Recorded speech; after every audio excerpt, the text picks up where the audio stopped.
있다는 것입니다. 하나님 나라라는 말은 하나님의 다스리시는 것을 말하는 것입니다. 하나님이 왕으로서 다스려가는 것을 가리켜서 하나님 나라라고 부르게 되는 것입니다. 우린 보통 나라 하면 땅만 생각을 합니다. 물론 영토, 국민, 주권 이 세 가지가 나라를 이루는 데는 기초라는 것은 저와 여러분들이 상식적으로 다 알고 있습니다. 근데 하나님 나라라의 개념은요, 단순히 땅의 개념을 얘기하는 것이 아니라는 것입니다. 하나님이 다스리시는 것을 얘기하는 것입니다. 그래서 우리가 늘 나누는 말씀이 세계사의 중심은 구속사예요. 구속사의 중심은 예수님이라는 거예요. 그 예수님의 구속운동은 설교와 교회를 통해서 완성이 되어져 가고 있다는 것입니다. 하나님은 이 세상을 다스리시기에 충분한 자격과 능력을 모두 갖추고 계십니다. 왜냐하면 하나님은 이 세상과 이 세상에 존재하는 모든 인류와 모든 만물을 창조하신 창조주 주인이시기 때문입니다. 하나님은 인간을 포함한 모든 존재의 주인이 되십니다. 모든 만물은 하나님이 창조하셨습니다. 그러기에 모든 주권은 하나님께만 있는 것이며 모든 것은 전부 다 하나님께 속해 있는 것이기에 하나님께 복종해야 하는 것입니다. 그러니 하나님은 믿지 않는 자들에게도 명령을 내리실 수가 있고 그들이 잘못하면 심판을 하실 수도 있는 권한도 하나님께는 있는 것입니다. 특별히 하나님은 한 민족을 택하셔서 그들의 왕이 먼저 되신 후에 바로 그들을 통해서 온 세상을 구원하시기로 작정을 하셨습니다. 한 사람 아브라함을 택하셔서 그와 언약을 체결하셨고 이게 창세기 11장 후반부부터 나오는 내용입니다. 이게 50장까지 이어집니다. 그와 그의 후손들을 통해서 하나님의 나라를 확장하기로 작정하신 것입니다. 그래서 야곱에게 12명의 아들을 낳게 하시고 그 12명의 아들을 몽땅 다 고산 땅으로 이주하게 하셨던 것입니다. 그리고 그 나라가 시작되는 시점이 바로 출애굽을 통해서입니다. 그러니까 출애굽이 얼마나 중요한지 몰라요. 출애굽기의 말씀이. 그들이 애굽에서 탈출하여 시내산에서 하나님과 언약을 맺으며 언약의 백성이 되었을 때에 정식으로 하나님의 다스리심을 받는 하나님의 나라가 드디어 역사 속에 인간의 역사 속에 모습을 드러내기 시작한 것입니다. 우리 개역 성경에는 나오지 않지만 히브리 성경 원문에는 출애굽기의 서두에는 그리고 와우라고 하는 히브리어가 등장하는데 이 접속사가 제일 먼저 나옵니다. 출애굽기는 창세기와 따로 떨어진 별도의 책이 아니라는 것입니다. 창세기의 연장인 것입니다. 그렇다면 하나님 나라로서 이스라엘의 출현은 우연히 이루어진 것이 아니라 그들의 힘으로 된 것도 아니고 하나님과 이스라엘의 조상들 사이에 맺은 언약됨으로 이루어진 역사라는 것입니다. 물론 창세기에는 단순히 언약만이 나오는 것이 아닙니다. 이것은 아브라함을 부른 다음에 이미 창세기 15장에 하나님이 약속하셨어요. 정말 놀라운 약속인데 이스라엘 백성들이 애굽으로 종살이로 종으로 팔려간다는 것이었고 430년 만에 정확히 따지면 4대 만에 나올 것이다 라고 하는 예언의 말씀이 이미 아브라함을 처음 불러주셨을 때 하나님이 하신 말씀이었어요. 그래서 우리 신학교에 가면은 개혁주의 신학에서는 항상 이것을 두 가지를 강조합니다. 구약 성경에서는 약속 그리고 구원. 하나님의 약속이라는 거예요. 그 약속이 구원의 역사로 이루어지는 거예요. 그래서 성경을 모르고서는 하나님의 약속의 말씀이 재미가 없고요. 성경을 이해를 못해요, 여러분. 그래서 여러분들 성경 공부에 더 늦기 전에 연세가 많으실수록 더 늦기 전에 성경을 꼭 배우셔야 됩니다. 왜냐하면 성경을 배우면 역사가 보여요. 그 역사가 인간의 역사만이 아니라는 것을 깨닫게 돼요. 역사의 주인은 하나님이시고 진정한 역사의 주인은 하나님의 아들이신 예수님이시고 그 예수님을 통해서 교회를 통해서 교회가 작지만 세상보다도 빛나지 않지만 세상은 의리의리한 아파트로 이루어져 있고 의리의리한 건물로 이루어져 있지만 하나님은 거기에 관심이 없으시고 하나님은 우리에게 관심이 있고 교회에 관심이 있다는 걸 여러분들이 빨리빨리 깨달으셔야 돼요. 그러면 여기서 하는 모든 것들이 천국에서 벌어지는 일들이고 여기서 하는 일들은 천국의 그림자라는 것입니다. 놀라운 사실은 이게 언약만 성취된 것이 아니에요. 창세기에는 단순히 언약만이 나오는 것이 아닙니다. 언약 안에 살았던 족장들의 삶에 대해서도 나와요. 그럼 족장들이 어떻게 살았냐는 거예요. 우리가 어떻게 살아가야 되냐는 겁니다. 그들은 말씀 따라서 움직였어요. 직장 따라서 움직인 것도 아니고 학교 따라서 움직인 것도 아니고 학군 따라서 움직인 것도 아니에요. 말씀 따라서 그들은 움직였어요. 그리고 다 버렸어요. 베드로와 요한과 야고보도요, 우습게 여기면 안 됩니다. 여러분들 무리를 걸어보셨나요? 김은숙 권사님 무리를 걸으셨죠? 배 타고 지나가셨나? 배 타고? 어? 아니, 우리는 하늘도 날죠. 그렇게 따지면 비행기 타고 맨날 날아서 돌아다니니까. 여러분, 성경에 나오는 수많은 인물들 가운데 성경으로만 압축을 해보자고요. 무리를 걸은 사람은 베드로밖에 없어요. 예수님의 12제자들도 못 걸었어요. 선지자들도 못 걸어요. 이사야도 못 걸어봤어요. 물에 가다가 풍덩 빠졌습니다. 우리가 이런 바보 같은 놈. 예수님만 바라보면 안 빠지는데, 여러분 우리 자신들의 모습을 보세요. 날마다 빠지고 있지 않나요? 세상이란 물은 세상을 얘기하는 거예요. 세상 속에 맨날 빠져가지고 허위적거리고 시간이 있네 없네, 나는 환경이 되네 안 되네. 요즘 사람들은 너무 바빠서요, 예수님을 못 믿어요. 그럼 죽어야지. 방법이 그밖에 없잖아요. 죽어야지. 우린 시간을 내서라도 예수님을 섬겨야 됩니다. 그렇지 않나요? 나중에 잃어버린 다음에 울고불고 하지 마시고, 건강 잃어버린 다음에 건강을 왜 하나님 빼앗아 갑니까? 이러지 마시고, 건강했을 때 그 건강을 바르게 쓰셔야죠. 하나님이 나에게 재물을 맡겨주었을 때 그 재물을 바르게 써야죠. 다 잃어버린데, 왜 하나님 나 빈손, 제대로 안 쓰니까 하나님 뺏어가죠. 이스라엘 백성들이 이렇게 생각했어요. 예루살렘 성전 파괴된다, 안 믿었어요. 선지자들이 와서 막 아우성을 칩니다. 이거 빼앗긴다, 돌 위에 돌도 남지 않고 무너진다, 아무도 안 믿었어요. 왠지 아십니까? 하나님의 성전인데 어떻게 무너지냐는 거예요. 근데 무너졌어요. 겉으로 보이는 것만 좋아하지 마세요. 물론 겉으로 보이는 매력이 있으면 사람들이 오게 돼 있죠. 어제도 제 친구 목사님하고 만나서 얘기를 하는데, 깜짝 놀랐어요. 신도시에 100명밖에 안 되는 교회가, 100명도 안 되는 거죠. 딸딸 털어서 100명도 안 되는 교회가 신도시에 어디 150명 이상 모이는 교회가 예배당을 짓다가 중단이 돼버린 거예요.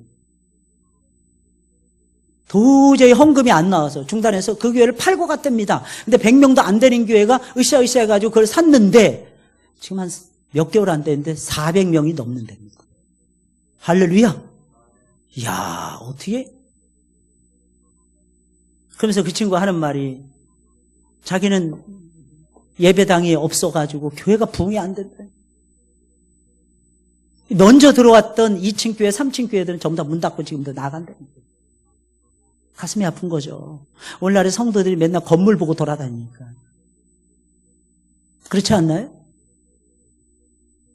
제가 아는 은사 목사님은 성도들 떠나는 거 두려워하지 않습니다. 저 교회 나가. 얼마나 믿음이 좋으신지, 나가세요. 뭐 예외 없어요. 뭐 장로님들도 나간다면 나가라. 야, 왠지 아십니까? 나가면 또 들어오는 거야, 그 교회는. 교회 몫이 너무 좋아. 할렐루야? 근데 여러분 기억하셔야 돼요. 그게 언제까지 그렇게 될까요? 그게 언제까지 그렇게 될까요? 인생이요, 이게 희한해. 구름 같아요. 우리 아까 오전 예배 때 마지막 송 구름 같은 이 세상 불렀잖아요. 느끼면서 불렀나요? 구름 같은 이 세상. 정말 구름 같아요. 뭐예요? 쑥 지나가 버려요. 구름에, 여기가 살기 좋은 곳이다, 무릉도원이다. 구름에 폴싹 앉아보세요, 여러분들. 어떻게 될까요? 쭉 빠져서 밑으로 떨어져 버립니다. 죽습니다. 근데 사람들은 그 빛나는 그 빛과 번쩍한 세상의 명예, 지위, 학력, 이런 거에 전부 다 빠져가지고 그거에 그냥 온이 무중되고 있어요. 가짜가 진짜 같고 진짜가 가짜 같아. 혼란스러워. 뭐가 우선인지 전혀 이해를 못해. 여러분, 창세기의 말씀은요, 어떻게 보면 우리는 창세기만 알아요. 출애굽기를 몰라요. 출애굽기를 연구해야 돼요. 출애굽기, 레위기, 민수기, 신명기를 알아야 됩니다. 이게 모세오경이거든요. 이거 모르면 신앙의 기초가 흔들립니다. 특별히 출애굽기의 말씀은 너무너무 소중한 말씀. 이 출애굽기의 말씀 속에서 신의 산의 율법이 나옵니다. 십계명이 나옵니다. 이 출애굽기의 말씀 속에 성막이 나옵니다. 출애굽기 말씀에 안식일이 나옵니다. 그리고 앞부분에 하나님 나라의 출현에 대해서 이야기를 해주고 있는 거예요. 그럼 하나님의 나라가 출애굽을 통해서 인류 역사에 출현하게 되었는데, 하나님 나라는 어떤 과정을 거쳐서 어떻게 출현하게 되었나요? 오늘 그것을 추적하면서 짧게나마 말씀을 나누려고 그래요. 먼저 하나님의 나라는 미미하게 시작했다. 하나님의 나라는 미미하게 시작했지만 때가 되면 가히 폭발적으로 증가했다는 겁니다. 이스라엘 민족은 그 존재가 있는지조차 모를 정도로 미미하게 시작합니다. 근데 순식간에 거대한 나라를 이룹니다. 1절부터 7절까지의 말씀이에요. 쭉 나오죠. 야곱과 함께 각기 권속을 데리고 70명의 명단이 쭉 나옵니다. 70인이었더라. 5절에 보니까 요새까지 야곱의 혈속이 70인이었더라. 근데 사도행전의 말씀을 보니까 이게 70명에서 75명으로 늘어나요. 갑자기 왜 70명에서 75명으로 늘어날까? 아니 100명, 200명도 아니고 그 숫자 카운트 못합니까? 근데 왜 이렇게 됐을까요? 많은 학자들이 얘기하는 거예요. 요셉이 므낫세와 에브라임을 낳은 다음에 아들을 5명을 추가로 낳았는데 이 추가로 낳은 이 아들을 기록하지 않다가 나중에 역사 속에서 이제 드러나니까 기록하게 되었다. 이렇게 보는 사람들이 많아요. 그러면 또 이렇게 물어볼 수 있습니다. 그러면 그들은 에브라임과 므낫세는 지파를 이루었는데 그 5명의 형제들은 왜 지파를 못 이뤘을까요? 지파를 이룰 수 없죠. 원래는 요셉 지파 한 지파인데 2지파로 나눠졌잖아요. 이유가 무엇입니까? 창세기의 마지막 부분에 보면 야곱이 축복을 해줍니다. 축복을 해주면서 뭐라 하냐면 내 아들은 요셉의 아들들을 축복하는데 내 아들들은 내 아들이 아니라 내 아들이다. 12명의 아들 중에 레위는 하나님의 거룩한 일, 제사장의 일, 예배 돕는 자들의 일, 이 일을 해야 됐기 때문에 구별돼 버렸잖아요. 그래서 따로 떨어진 거예요. 그럼 11명이잖아요. 줄어들어야 되잖아요. 근데 하나님께서는 2명을 더 추가시킨 거예요. 그래서 어떻게 된 거예요? 12명의 꼴을 딱 맞춘 거예요. 그리고 레위 지파는 별도로 땅을 할당할 때도 여호수아 말씀을 보면 땅을 할당해도 레위인들에게는 땅을 안 줍니다. 왜냐하면 하나님이 너희의 기업이다. 물론 그들에겐 성도 주고 들도 줬어요. 근데 그것이 전부 다 그 각 지파, 12지파에 소속되어 있는 땅이었고 들이었습니다. 그러면서 그들이 잘 살 수 있도록 다른 민족, 다른 족속들이 다 농사 지어주고 레위 족속은 그 농사 가지고 온 것 중에서 받아가지고 먹었어요. 그들이 돌아가면서 농사를 지어줬다는 뜻입니다. 참 신기하죠, 여러분들. 이런 내용들을 보면. 그러니까 성경은요, 우리 인간의 이해로 이해할 수 없어요. 성경은 성경으로 이해하셔야 돼요. 그래서 75명이 되면 5명은 어떻게 했냐? 에브라임과 므낫세 밑으로 들어간 거죠. 가족으로. 75명입니다. 애굽에 내려간 야곱의 족속은 고작 해야 몇 명이었다고요? 75명. 근데 나중에 나올 때 몇 명이었어요? 400년이 딱 지난 다음에 나올 때 몇 명이었어요? 250만에서 300명. 딱 400년 만에. 근데 이 400명이 이때는 1대가 100년이었거든요. 4대 만에 어마어마하게 숫자. 그래서 제가 이걸 나눠봤어요. 부부 2사람이 몇 명의 자손을 거느렸을까? 못 거느려도 700명은 낳아야 되더라고요. 여러분, 두 부부가 400년 만에 700명. 이거 가능할까요? 조나단 에드워드가 지금부터 400 몇십 년 전의 사람이에요.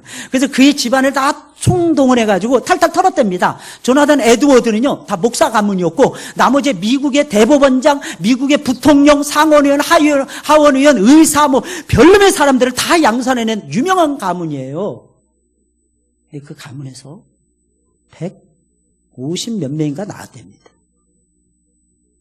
어마어마하게 많이 낳은 거예요. 목사 가문이니까 자녀들은 막 7명, 10명씩 낳은 거야. 왜냐하면 그들은 청교도 신앙이 있었기 때문에 하나님이 주시는 대로 낳는 거예요. 우리 따라서 해볼까요? 하나님이 주시는 대로 낳자. 여러분들은 다 그것을 위반하신 분들이에요. 하나님 주시는 대로 낳아야 되는데, 저를 비롯해서. 저는 그래서 평생 회개해도 모자랄 죄인이에요. 하영이 도영만 낳았어요. 그 뒤에 또 낳았어야 되는데. 하나님 주시는 대로 다 낳았어야 되는데 이 신앙이 못 돼가지고 둘만 낳아서 잘 키우자 이런 생각을 가졌던 거예요. 세속적이에요. 세속적. 제가 이민 가자마자부터 회개하기 시작을 했어요. 왜 그런지 아십니까? 아이들 1명당 수당을 주더라고, 그 나라는.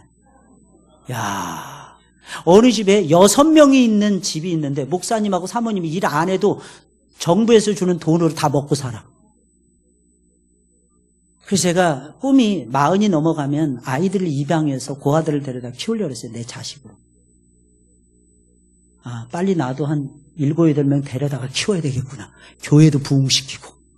얘네들은 교회 안 떠날 거 아니겠어요? 내 밑에서 항상 평생. 근데요, 그때는 또 자격이 안 되더라고. 돈이 있어야 아이들을 입양할 수 있더라. 입양 자체가 안 돼요. 지금도 그래요. 우리 한국 사회도. 돈 있는 부모 다 점검하고 아이 키울 수 있는지 확인하고 차인표 정도 돼야 애들을 맡깁니다. 시내라 차인표 정도 돼야. 근데 여러분, 우리는 주시는 대로 하나님이 주시는 선물인데 우리가 다 막아버렸잖아요. 회개해야 돼, 진짜. 그리고 정말 입양하실 수 있는 능력이 되시는 분들은 입양하셔야 돼요. 왠지 아십니까? 그 아이 어렸을 때부터 신앙 가르치면 그 아이는 곁길로 가지 않기 때문에.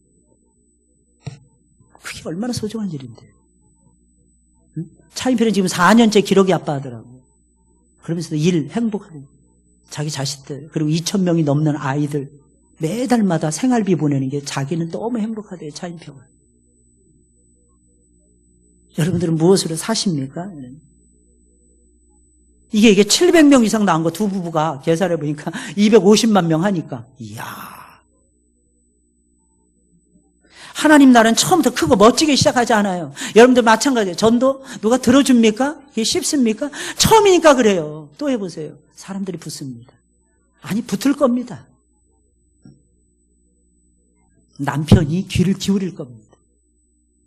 제가 그랬거든요. 제가 저희 어머니한테 전도했더니 저희 어머니가 하루 종일 우시면서 미친놈 하셨어요. 예수의 미친놈. 근데 어느 날 한 2개월 지났습니다. 여름이었어요. 제가 집에서 낮잠을 자고 있었어요. 너무 덥고 힘들어서 좀 낮잠을 딱 자는데 찬송 소리가 들리는 거야. 우리 어머니가 극동방송 기독교 방송을 몰래 듣고 계셨던 거예요. 할렐루야. 전 진짜 깜놀이었어. 깜놀. 모른 체 했어요. 시간 되니까 저희 어머니가 내가 나가는 교회 나도 데려가다오 그러시더라. 그동안에 제가 얼마나 기도했고 얼마나 전도했겠습니까? 저는 예수 믿고 한 주도 거르지 않고 전도했으니까요. 너무 좋아서, 예수님이 너무 좋아서. 그러나 하나님의 말씀은 불가능한 일을 만들어내요. 형체도 없을 정도로 미미한데 처음 시작할 때 하나님의 나라는 도대체 안 먹힐 것 같아요. 도대체 안 될 것 같아요. 근데 하나님이 이루시는 거예요. 그래서 하나님 나라는 인간의 노력으로 만들어지는 것이 아니라 말씀으로 만들어지는 것입니다. 이것을 믿어야 돼요. 말씀을 믿고 나가는 거예요. 말씀을 믿고 사는 거예요. 그러면 하나님이 역사해 주십니다. 예수님께서도 똑같은 전법 썼습니다. 약간의 무리를 준비시켰어요. 가룟 유다는 그게 싫었던 거예요. 그래서 예수님 팔아버린 거예요. 그 방법이 틀렸다 이거예요. 예루살렘에 올라가면 수많은 선지자들, 수많은 제사장들이 있는데 그들과 예수님이 한 통속이 된다면 일시에 수천 명을 이룰 수 있는데 왜 12명에 집착하냐는 거예요. 예수님 홀라당 팔아버린 거예요. 그러나 성령님이 오시자 제자들은 완전히 다른 사람이 됩니다. 예수님이 못했던 일도 제자들이 합니다. 예수님이 그러셨잖아요. 나를 믿는 자는 나의 일을 저가 할 것이요 이보다 더 큰 일도 할 것이니라 말해요. 근데 그게 안 믿어진 거야. 왜? 예수님은 유대인들에게 붙잡혀서 십자가의 무서운 처형을 받았습니다. 근데 제자들은요, 그런 예수님을 잡아서 죽였던 사람들 앞에서 당당하게 복음을 외치니까 오늘 오전에도 제가 서두에 설교했어요. 3,000명, 5,000명이 회개하는 놀라운 역사가 벌어졌어요. 예수님이 설교했을 때는 3,000명, 5,000명이 회개한 적이 없었어요. 근데 제자들이 설교했을 때는 이러한 역사가 벌어지는 거예요. 이야, 청월함이 이룰 수가 있나요? 청출어람이 이럴 수가 있나요? 예수님이 하시고자 하니까 됩니다. 하나님 나라는 작게 시작합니다. 우리는 사람을 무시해서도 안 되지만 사람을 너무 크게 봐서도 안 됩니다.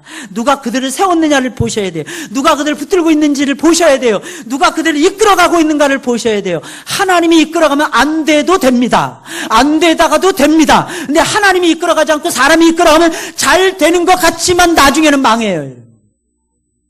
이게 중요하다니까 이게. 우리들 안에는 진리에 대해서 너무나도 쉽게 실망하는 사람들이 교인들 가운데 너무너무 많아요. 말씀은 위대하다는 것을 압니다. 사람들을 보면 너무나도 부족하다는 것입니다. 그리고 멤버가 어떻고 이 교회는 나하고 나눌 사람이 있네 없네 하면서 까불락거려요. 여러분. 영혼이 소중한 거지. 내가 그렇게 잘났으면 더 엎드려서 섬겨야죠. 여러분. 왜? 다른 사람들보다 좋은 대주를 나에게 줬잖아요. 하나님이 다른 사람보다 더 높은 자리를 나에게 허락해 주셨잖아요. 그럴수록 엎드려서 섬기실 줄 아셔야죠. 힘이 셉니까? 힘 가지고 뭐 하려고? 칼질하세요. 음식 만들어가지고 섬기세요. 설거지하세요. 청소하세요. 근육이라고 자랑만 하지 마시고 여러분. 오래 믿으셨습니까? 그럼 자꾸 섬기셔야죠. 오늘 모세 신방했습니다. 저희 신방하면서 했어요. 우리 형님들이 우리 교회를 잘 섬겨주셔서 감사합니다. 잘 좀 섬겨주세요, 형님들. 제가 그 부탁드렸어요. 엄지사님, 맞아요? 틀려요? 예. 네. 하나님이 우리에게 힘 주셨잖아요. 가정에 돌아가서도 마찬가지고, 직장에 가서도 마찬가지고요. 커피 타올 사람, 제가 타오겠습니다. 이러면 얼마나 좋아요. 서로 눈치 보고 기독교인이라고 말하는데, 야, 네가 갔다 와. 제가 왜요? 네가 쫄병이잖아. 이래 가지고 어떻게 변화가 되겠어요, 세상이? 그냥 벌떡 일어나죠. 제가 할게요. 그럼 다른 사람들도 벌떡벌떡 일어나지 않겠습니까? 게다가 내가 장이야. 그 팀의 팀장이야. 그러면 그럴수록 더 섬겨야죠. 어려움이 있으면 어려움을 달래주고, 다른 사람 10,000원 쓸 때 나는 20,000원 쓰고. 여러분 아셔야 돼요. 그러면 하나님이 도우실까요? 안 도우실까요? 시작은 다 미미하다니까요. 꼭 안 될 것 같잖아요. 우리가 봤을 때. 이번에 전도대잔치 안 될 것 같잖아요. 근데 여러분 저는 확신합니다. 됩니다. 하나님 마지막에 웃게 하십니다. 이미 웃을 일을 하나님이 주시잖아요. 여러분들의 마음속에 막 전도해야 되겠다 이 마음 다 있죠. 할렐루야. 다 있잖아요. 저는 1년 전 생각하고 있어요. 이런 마음 없었잖아요. 가을, 왜? 낙엽이죠. 가을이 우수수. 괜히 마음이 허전하고 스산하고 10월의 마지막 밤을 맨날 이런 것만 생각하고 뜻모를 이야기를 뜻몰라 맨날 남긴 채 우리는 헤어졌어요. 맨날 이별 노래나 불렀었거든요. 근데 여러분 어때요? 지금 어떠십니까? 저는 너무 행복한데. 오늘도 모세신방 딱 끝났어요. 20분 전에 끝났어요. 너무 감사했어요. 갑자기 예배에 올라가야지 딱 그러시는 거예요. 20분 전인데. 그래서 어른은 어른이다 하는 느낌을 받았어요. 20분 전인데 예배당에 올라가셔야 된다. 그래서 은혜 받고 찬양 인도하는 사람 힘주고, 이게 우리의 삶 아닙니까? 여러분 우리가 섬기는 거 뭐 대단한 일 해서는 것도 있지만 어떤 때는 정말 작아요. 근데 이 작은 게 뭘 주냐? 감동을 주는 거예요. 할렐루야. 뭘 준다고요? 감동을 준다니까. 감동. 두 번째로 하나님 나라는 반대하는 세력을 극복하고 이루어져 가고 있었어요. 반대가 있었어요. 8절부터 11절까지의 말씀입니다. 요셉을 알지 못하는 새 왕이 일어나서 애굽을 다스리더니 그가 그 신민에게 이르되 이 백성 이스라엘 자손이 우리보다 많고 강하도다. 이거 거짓말입니다. 어떻게 이 민족이 더 많을 수가 있겠어요? 지들이 훨씬 더 많지. 이때 당시 애굽은 대제국이었어요. 밑에 있는 이디오피아까지가 애굽이라는 나라였어요. 제국이었어요. 한 나라가 아니었다는 얘기예요. 여러 나라가 한 나라를 이루고 있었어요. 황제가 다스리는 나라였어요. 자, 우리가 그들에게 대해 지혜롭게 하자. 두렵건대 그들이 더 많게 되면 전쟁이 일어날 때 우리 대적과 합하여 우리와 싸우고 이 땅에서 갈까 하노라 하고, 감독들을 그들 위에 세우고 그들에게 무거운 짐을 지어 괴롭게 하여 그들로 바로를 위하여 국고성 비동과 라암셋을 건축하게 하니라 그랬어요. 요셉을 알지 못하는 새 왕조가 들어서자 이스라엘 백성들에겐 좋지 않은 상황이 발생한 거예요. 요셉을 알아야 요셉의 자손들하고 우대해 줄 거 아니겠습니까? 요셉을 모르는 왕이 탄생한 거예요. 그저 이스라엘 백성들의 인구가 폭발적인 증가세를 보이자 애굽의 새 왕조는 두려움을 느끼기 시작한 것입니다. 그러나 그들이 두려움을 느낄 정도로 이스라엘이 성장하고 있었던 것은 사실이었습니다. 두려움을 느낀 애굽 왕은요, 바로의 왕은요, 이스라엘의 번성을 막기 위해서 3가지 정책을 씁니다. 첫째, 그들의 생활을 어렵게 만드는 거예요. 극심한 강제 노동을 통해서 이스라엘의 증가를 줄여보겠다는 거예요. 인구를 줄여보겠다는 심산이었던 모양입니다. 근데 신기한 건요, 학대를 당하면 당할수록 더욱 번식하는 것이었어요. 여기에 하나님의 뜻이 있는 거예요. 두 번째는 히브리 산파에게 은밀히 지시를 내려서 남자아이가 태어나면 무조건 죽이라. 이 계획 역시 수포로 돌아갑니다. 이유가 무엇입니까? 두 산파, 십부라와 부하라는 산파는요, 바로보다도 하나님을 더 두려워하는 사람들이에요. 야, 정말 신기하죠.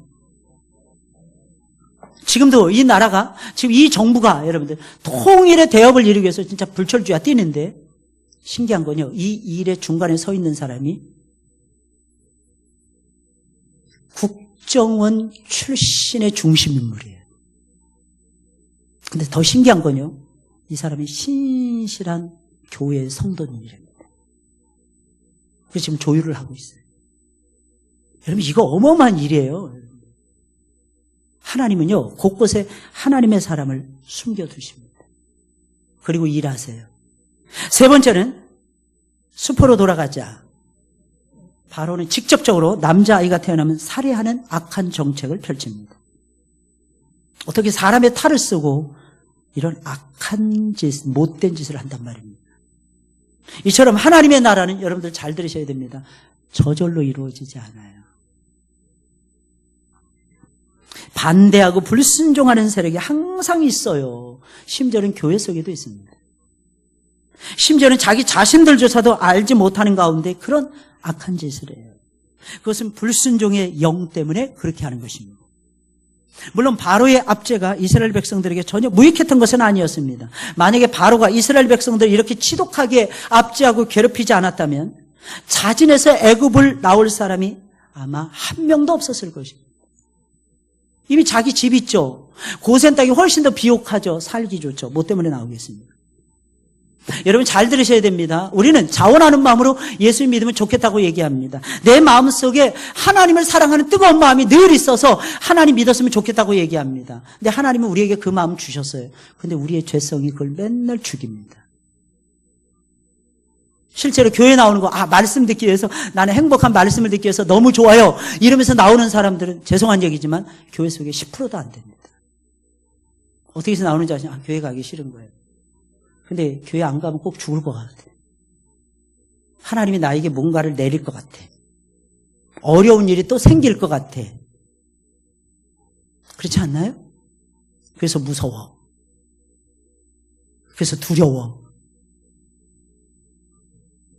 이 세상에는 말씀이 너무 좋은 나머지 자기 스스로 하나님을 섬기기 위해서 교회에 나오는 사람은 거의 없습니다. 세상에서 실패했기 때문에.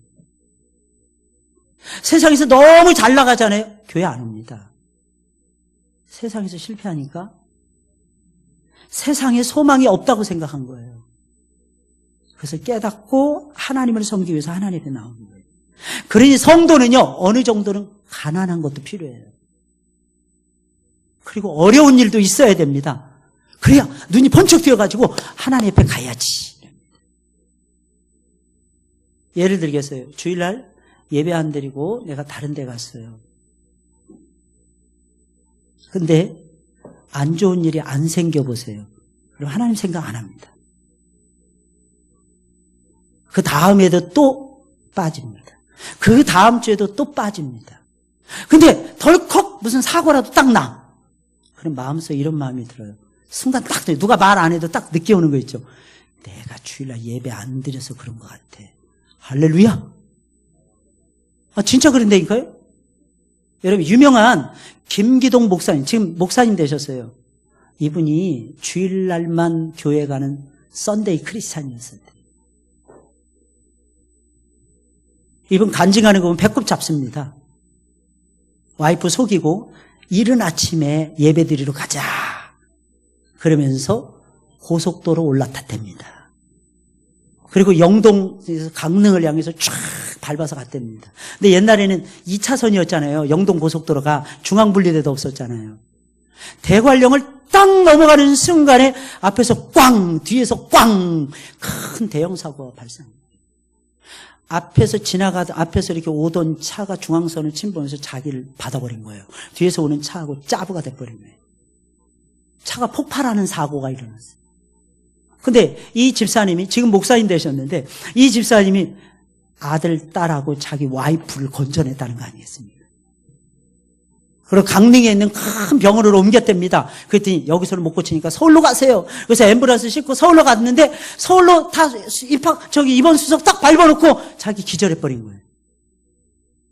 딱 일어나서 보니까 아들, 딸하고 와이프가 지금 사모님인데 물끄러미 이렇게 쳐다보고 있답니다.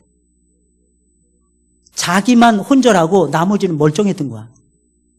그런데 그 몇 시간 동안 서울에 올라와서 입원하는 그 절차까지는 자기가 다 날르고 자기가 다 했어요. 나중에 딱 보니까 팔, 다리 다 부러진 거예요, 자기는. 그 순간 김기동 집사님이 울기 시작해요. 하나님, 나를 사랑해 주셔서 감사합니다. 울기 시작해요. 나에게 사고를 일으켜 주셔서 하나님 살아계심을 체험하게 해주셔서 감사합니다. 내가 다음 주에도 또 딴짓할 판이었는데 내가 와이프 속이고 애들 속이고 놀러가는 일에만 힘쓸 판이었는데 하나님이 이 사고를 통해서 나를 깨닫게 해주시고 다행스러운 건 내가 사랑하는 내 와이프와 내 아들, 딸을 지켜주셔서 감사합니다. 하나님께 감사하고 그날부터 침상에서 회개하고 다른 인생을 살기 시작했습니다.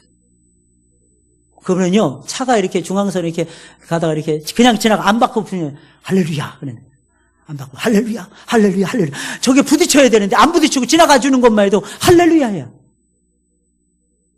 고구마 전도왕으로 유명하신 분이죠. 저와 여러분들의 인생은 예수 그리스도 안에서 살아가야 됩니다. 하나님 나라는 저절로 이루어지지 않습니다.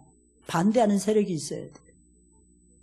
그래서 우리는 등 떠밀리는 거예요. 누군가 나를 괴롭히는 거야. 어떤 때는 직장에 누가 괴롭히는 거야. 그럼 뭔가 내가 하나님이 부르시는 섭리가 있다는 것을 기억하셔야 돼요. 그 사람 미워하지 마시고요. 여러분들 저 인간은 나를 괴롭히기 위해서 태어났나 봐 이러지 마시고요. 그러니 성도는 가난하고 어려워야 돼요. 때때로. 그래야 하나님 찾더라고요. 아직도 자신에 대해서 자신이 있는 사람은 멀어도 한참 멀은 것입니다. 다시 말씀드립니다. 아직도 나 자신에 대해서 자신 있는 사람은요 멀어도 한참 멀은 것입니다. 그런 사람은 애굽왕 바로에게 한번 당해봐야 돼요. 내가 아무것도 아니라는 걸 깨달아요. 그러면 주님을 향해서 움직입니다. 한 걸음씩 한 걸음씩 주님께로 나아갑니다. 하나님 앞에 나와서 부복할 뿐만 아니라 말씀을 듣게 돼요. 세 번째로 하나님 나라는 비참한 노예 상태에서 출발했어요.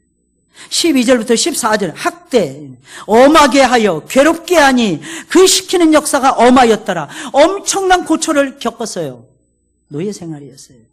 뜨거운 땡볕 아래에서 하루 종일 일해야만 됐고 해가 진 다음에도 쉴 수가 없었습니다. 채찍에 맞아야만 됐어요. 엄격했어요. 괴롭혔어요. 벽돌을 구해야만 됐어요. 농사일을 감당해내야만 됐어요. 게다가 자식을 낳는 것도 편하게 낳을 수가 없었어요. 자식을 낳으면 강물에 던져야만 됐어요. 이게 사는 것입니까? 근데 이렇게 해서 하나님 나라는 시작되더라고요. 왜 하나님은 당신의 백성을 이렇게 힘든 노예 생활을 하도록 허락해 주신 걸까요? 노예 생활을 해봐야 하나님을 섬기는 것이 가장 즐겁다는 것을 깨달으니까요. 남의 밑에 있어 봐야 자유를 아니까요. 오 자유, 오 자유, 나는 자유하리라. 비록 헤어졌으나 나는 이제 돌아가리. 자유 주시는 내 주님께. 노예가 안 되면 이 자유를 누리지를 못해요. 깨닫지를 못해요. 그리고 진정한 자유는 아버지께로 돌아가는 거예요. 주님과 가까워지는 거예요.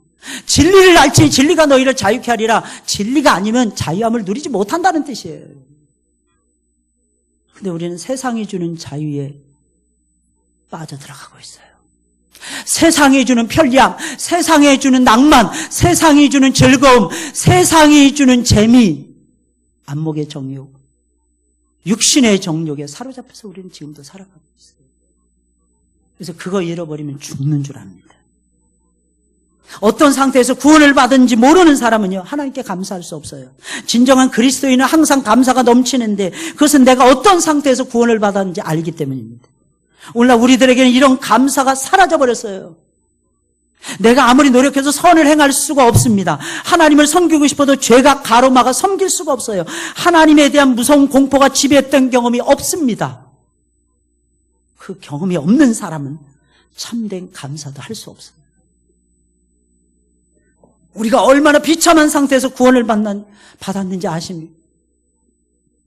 그럼 감사가 나온다니까요. 하나님을 찾게 돼 있다니까요. 하나님 만나는 게 최고라는 거 안 되니까요. 여기만 오면 그냥 머리가 저절로 숙여진다니까요. 어떤 사람이 여기 앉기만 하면요, 몇 명 왔나 이것만 보는 사람이 있어요. 나를 봐야죠. 내가 처참한데, 내가 아무것도 아닌데, 내가 하나님 앞에 죄인인데, 내가 하나님 기뻐하신 일을 못한 채 일주일을 살아왔는데, 죄인 중에 죄인인데, 다른 사람 볼 겨를이 어디 있습니까? 내가 죄인인데, 내가 비참한 상태에서 있다는 것을 기억하셔야 돼요. 그 사람은요, 하나님이 건져 주셨다는 것을 알고 그 은혜를 만끽하면서 하나님 앞에 찬송 부르며 평생 살게 되어 있습니다. 마지막 네 번째로 하나님 나라는 하나님을 두려워하는 자들에서 시작되었어요. 산파들은 바로보다 하나님을 더 두려워했어요. 해야 할 것과 하지 말아야 될 것 정확하게 구분하고 있었어요. 15절부터 21절까지의 말씀입니다. 여러분들이 해야 될 것과 하지 말아야 될 것을 구분하고 있습니까? 뭐 말은 그렇게 합니다. 목사님 지금 시절이 어느 시절인데 너무너무 힘들어요. 힘들죠? 이 당시에는 쉬웠겠습니까? 산파들은 목숨을 내걸었어요, 여러분들. 이때 당시에 바로의 명령을 어긴다는 것이 여러분들 쉬웠겠습니까? 쉬웠겠어요? 어려웠겠어요? 우리가 신앙생활하는 이 시대보다 쉬웠겠어요? 어려웠겠어요? 저는 무진장 어려웠다고 생각을 합니다. 근데 산파들은요, 하나님의 명령을 존중했어요. 하나님의 명령이 앞서가고 있었어요. 그래서 보고하기를 뭐라고 합니까? 어찌하여 히브리 남자를 죽이지 않느냐? 히브리 산파들이 애굽의 여인들보다 훨씬 더 강합니다. 세상에 왕이시여, 내가 가니까 이미 아기를 낳고 탯줄을 끊어버립니다. 근데 그 아이를 어떻게 내가 안하다가 버립니까? 할 말이 없는 거예요. 근데 사실은요, 바로 왕의 눈에만 들면 이때 당시에는 우린 일제시대를 지나와 봤잖아요, 우리 민족은. 일본 애들한테 잘 보이는 사람들은 지금도 떵떵거리면서 산답니다. 지금도 떵떵거리면서 산답니다. 친일파 세력들은. 70년이 넘어가도록 그들은 부귀영화를 지금도 누리고 있어요. 100년 넘도록. 그래서 정부를 향해서 반환 소송을 내요. 일부 뺏긴 거 있거든요. 이완용이 손장가 누군가가. 그거 달라고 정부에 반환 소송을 내걸고 있어요. 나는 그거 변호사가 그 문제 있는 것 같아. 이해가 안 가죠? 네, 여러분, 이때 당시에 바로 온 세상이었어요. 바로의 비유만 살짝 맞추면요, 100대 1000대는 부귀영화 누릴 수 있다고 생각하는 시절이었어요. 거부하잖아요. 왜? 사람보다 하나님을 더 두려워했습니다. 여러분들은 어떠십니까? 사람보다 하나님을 더 두려워하고 있습니까? 나중에 우리는 어차피 죽습니다. 사람이 한 번 죽는 것은 정한 것이요, 하나님의 심판대 위에 설 날이 금방 옵니다. 금방 온다니까요. 나중에 하나님 앞에 두려움이 없이 딱 서는 여러분들이 되셨으면 좋겠어요. 그럼 바로보다도 하나님을 더 두려워하셔야 돼요. 많은 사람들이 얘기합니다. 특히 광주 사태 일으켰던 주범들 얘기하는데, 나는 어쩔 수 없이 위에서 명령 내려서 발포했다고. 옷 벗을 생각하면요, 발포 못합니다. 자기네들만 억울하게, 윗대가리들은 당하지 않고 자기네들만 쳤다. 아니요. 총을 겨눈 사람은 책임이 있는 거예요. 그렇지 않나요? 십부라와 부하는 자기들의 책임을 느끼고 있었어요. 산파들은 돈도 권력도 전부 다 거절해버린 거예요. 우리가 교회 다니는 것은 잘 들으셔야 됩니다. 하나님을 더 두려워하는 이 산파들의 신앙을 이어받기 위해서 교회 다니는 거지. 내가 원하는 것을 다 가지고 내가 하고 싶은 대로 다 하려고 교회 다니는 것이 아닙니다. 다시 말씀드립니다. 우리가 교회 다니는 것은 하나님을 더 두려워하는 이 산파들의 신앙을 물려받기 위해서이지, 내가 원하는 것을 다 가지고 내가 하고 싶은 대로 다 하기 위해서 교회 다니는 것이 절대로 아닙니다. 오늘날 우리는 기독교의 본질을 잃어버렸습니다. 우리는 출애굽기에서 다시 시작해야 됩니다. 하나님 나라를 다시 봐야 됩니다. 나는 죄인이 아니고 나는 계속해서 내 방식대로 살 수 있다는 생각을 가지고 있는 한 그 사람은 애굽 사람이지 이스라엘 사람이 아닙니다.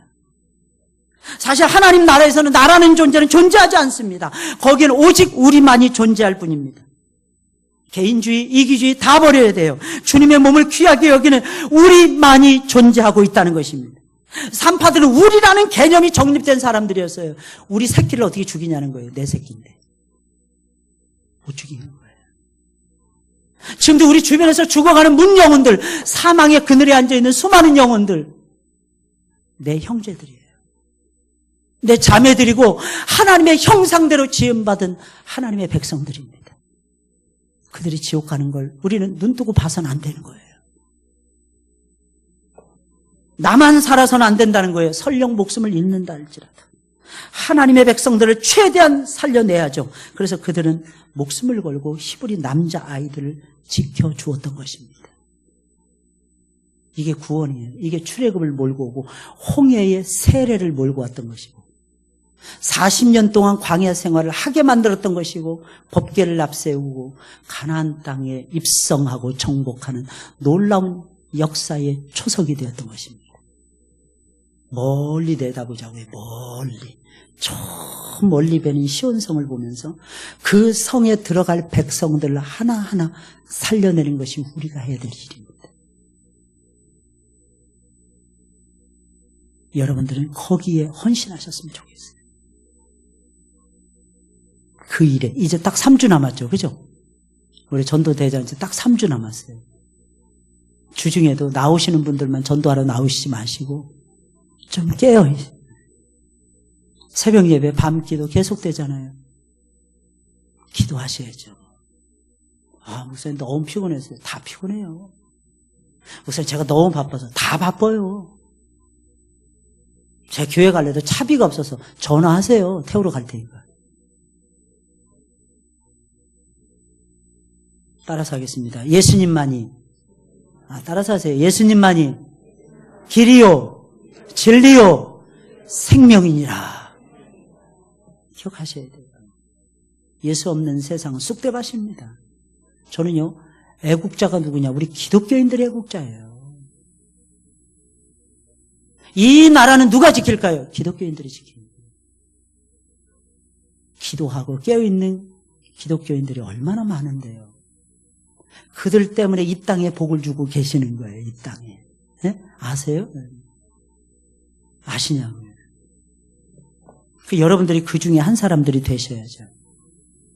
우리 233장 부르겠습니다. 233장이에요. 233장입니다. 황무지가 장미꽃같이 피는 것을 볼 때